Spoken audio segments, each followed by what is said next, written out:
Yo, what's going on YouTube? Just JK and welcome back to my channel for another GTA Online video. And in today's videos we're going to be customizing and reviewing a brand new Vapid Retinue which was just released with the Smugglers Run DLC. Now this is only one of two vehicles which is purchasable inside of GTA 5 at the moment because Rockstar has held back quite a lot of the other vehicles as they're going to use them as drip feed throughout the next 2 or 3 months, which is ridiculous, but that's what they always do because they're fucking money grabbing whores, and that's the only way they can get money out of these bitches, by holding back all the best content till last. But even though they are holding back some of the best content in this DLC, I'm really excited about customizing this Vapid Retinue. I'm not even sure if that's how you pronounce it, so I am going to be calling it the Vapid R throughout this video because I think that's even a better name for it, to be honest. So the Vapid R is going to cost you $615,000, and that's quite expensive considering the type of vehicle that it is, because it is very similar to Vulcan Warrener, and the Vulcan Warrener is nowhere near that sort of price. If we have a quick look, see if we can find it. Yeah, so there you go, there is the Vulcan Warrener that was part of the I'm Not a Hipster update. Man, that was fucking released, I even forget now, 2-3 years ago. It is crazy how long ago this DLC was. I think that was maybe only the second or the third big DLC that Rockstar actually released into the game. But nevertheless, this was the Vulcan Warrener, and as you can see, it is only $120,000, and it is very, very similar to the Vapid R, which was released today. And the price difference is incredible if you think about it. You go from $120,000 to $615,000. So my hopes are high for this. I'm hoping that it's going to be quick. You know, and I'm hoping it's going to be competitive in its class, which is the Sports Classic. That doesn't really look like a Sports Classic to me. I was expecting it to be maybe in the coupes or the sedan, something similar to that. Definitely not the Sports Classic, but I think it's going to be a good addition as long as it's competitive. So what I'm going to do now, guys, I'm going to get into my Vapid R, I'm going to get it into the mod shop, and then we'll go see what sort of customizations we can do to this vehicle. So you go, my bros, as you pull into the mod shop, you'll see the Vapid R is in the Sports Classic category. And just having a little look at it right now from standard, it actually looks really, really nice. This is my type of vehicle, man. This is right up my alley. I like the old school looking vehicles, things like this. I also like the old school muscle cars. They're just my thing. Like I've said in previous videos, I think the supercar category is saturated at the moment. I think that's ridiculous. Rockstar needs to take a break on releasing all these different supercars, and start releasing and concentrating more on the muscle categories, if anything. Maybe even the coupes and the sedans, maybe release some more of them. You know, make them competitive classes, because at the minute that we're not getting anything from the muscle class. It's nice to see that they're now, you know, putting some more vehicles into the Sports Classic. That's very, very good. So yeah, they're on the right tracks with that, but they're still adding more and more supercars. I do like my old supercar. I do like, who doesn't like a supercar? But when they're adding them all the time and they're pretty much the same sort of vehicle now, it is ridiculous. I mean, I think they're running out of ideas on supercars because they are now starting to look very, very, similar to each other.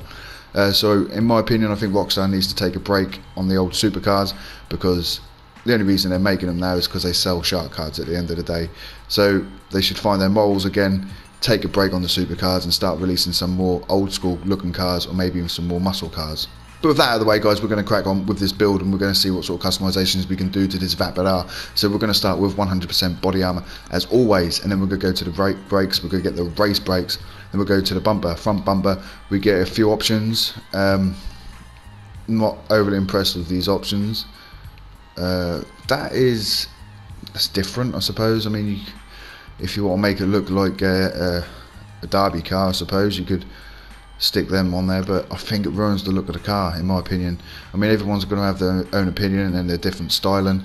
That's not my sort of thing, and the rally styling also isn't my sort of thing.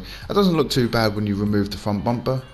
That looks okay, I suppose, but you know, I think it takes away its character.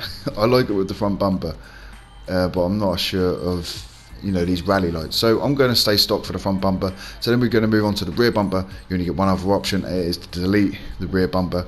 Again, I think it looks okay. It doesn't look terrible, but I prefer it with the bumper, so I'm going to stay stock. So next we're going to move on to the chassis. You only get one other option, which is the roll cage upgrade. And there you go. You whack it in there. It doesn't really change anything else other than sticking a cage in there. You know, on some of the vehicles it does change the seats inside, but we get bucket seats as standard in this, which is fucking sweet.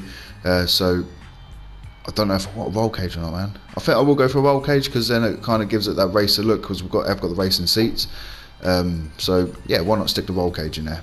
So then we're going to move on to the engine. We only get the engine upgrades on this, no visual upgrades for the engine, which doesn't really matter to me, because you never ever fucking see the inside or underneath of the hood anyway, unless you're doing car shows, and it's very rare that I attend or even host a car show, so you know, it makes no difference to me. So the level 4 engine upgrade is a must. So then we move on to the exhaust. You got 4 different options for the exhaust, which is pretty sweet. Obviously we've got a stock, which looks like a bag of shit, and then we've got the dual exit, which still looks like a bag of shit. That's more like it. We've got a race exhaust, then the big bore, and the Shakatan, which looks fucking ridiculous, so we're not going to be having that. That actually looks fucking nuts, and that looks just as nuts but not as big. So yeah, man, we're going to go bigger the better, man. We're going to go big bore exhaust on this bitch. So then we've got the fenders, only one other option. The fenders look actually quite large as it is, so then we whack them on there, and look at that, man, look at that. I'm not sure if I actually like that, not sure how I feel about that. That is a difficult one, but what I'm going to do, fuck it, I am going to purchase the arch extensions for now. It is only $900, so if I do change my mind, I can always come back and change them. Then we're going to move on to the grille. We get a few different options for this, only 3. So then we've got the extended, and then we've got the drilled, and the drilled extended. Okay, they actually don't look too bad, you know. I think I'm going to go with, yeah, maybe something like this. That looks quite good. Actually, if we deleted that front bumper as well, I think that might even look a little bit nicer now we've changed the grille. So we're going to go with the drilled extended one there. And if we quickly go back to the bumper and delete the front bumper, which is this bad boy, there we go. That actually looks a little bit nicer now, because beforehand it didn't really have anything there, so it looked a bit odd. But now we've got like something going on in the middle. That doesn't look too bad when you remove the front bumper. Maybe even get, you know, the rally lights there as well. They don't actually look too bad now. But now I think what we're going to do, we're just going to go with deleting the front bumper. Where the fuck was that? There we go. So we're going to go with that. And should we do it with the rear? I don't know if I want to do it with the rear now. Yeah, fuck it, man. Let's do it with the rear bumper too. So then we're going to move on to the hood. Only have 2 other options. We've got the hood pins and then the carbon hood. Not a big fan of carbon hoods on any sort of vehicle, so I'm going to skip past that, but we are going to grab the hood pins. So next we've got the lights. We're going to go into headlights and purchase the Xeon headlights. Then we've got the liveries.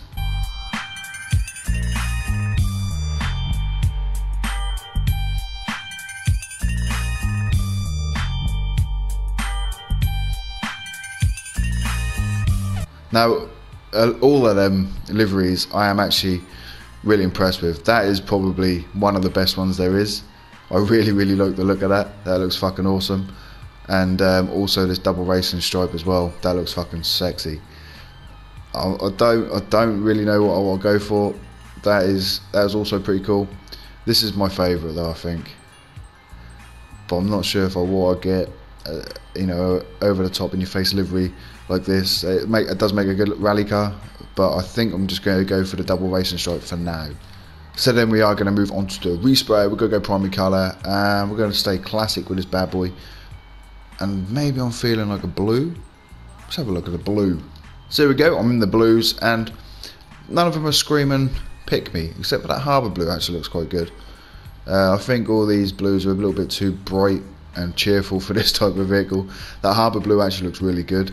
And also I come past this nautical blue, which also looks quite nice. It suits the kind of style of the vehicle and the period it is sort of from. So I think I'm going to go with nautical blue for the primary colour and the secondary colour. So then we're going to move on to the roof option. We only get one other option, which is the sun strip, and that actually doesn't look too bad, you know, but think I'm going to skip it. Do I want to skip it? Yeah, I'm going to skip that. Then we're going to move on to the side skirts. One other option again, and it is the mud flaps. They actually don't look too bad. Do I want mud flaps though?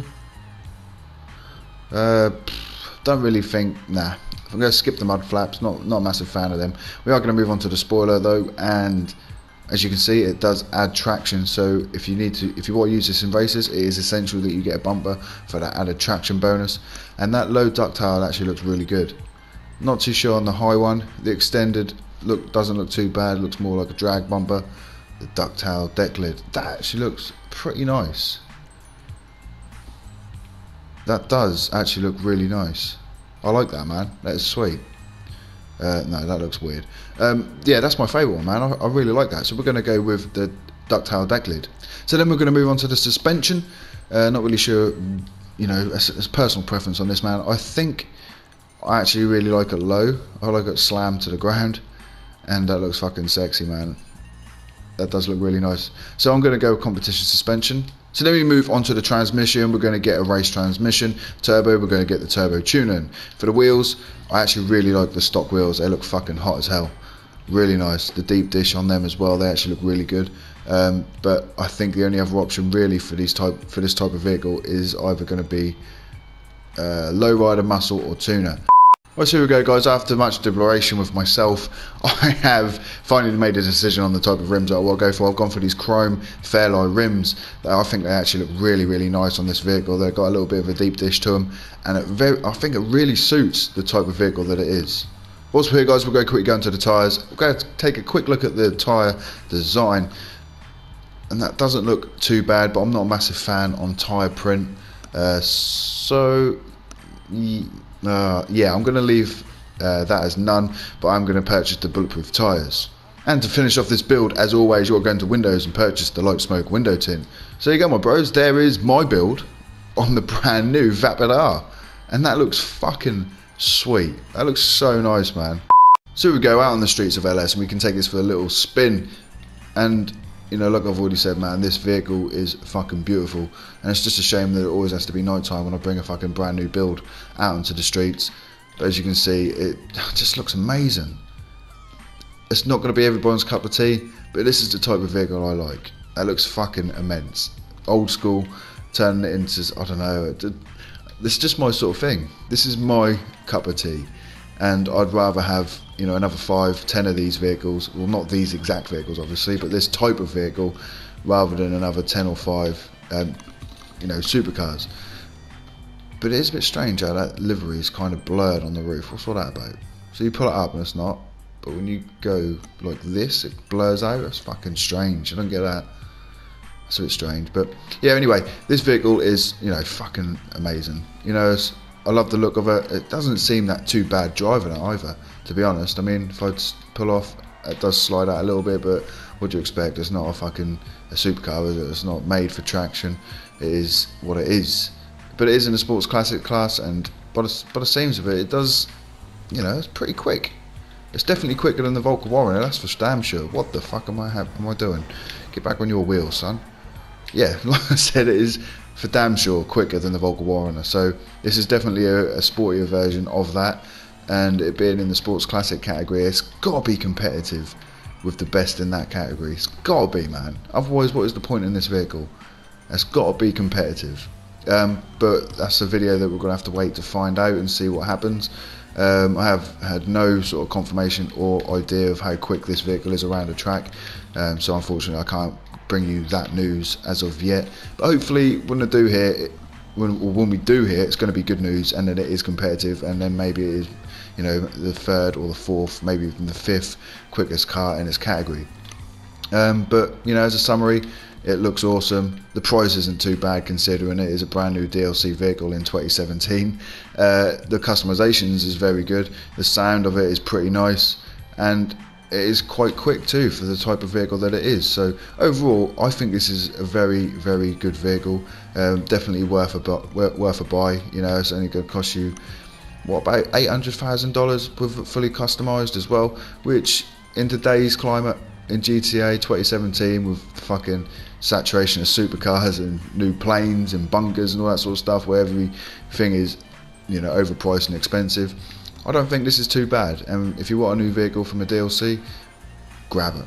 You know, I'd recommend this vehicle, but that is just my opinion, because I like this type of vehicle. You know, it looks nice, it's got good customization, and yeah, I think it's worth its money. But anyway guys, that's going to be the end of this video. I hope you guys did enjoy. If you did, please smash a motherfucking like, and if you haven't already, want to subscribe to my YouTube channel for more GTA 5 content. And until next time guys, I'm out.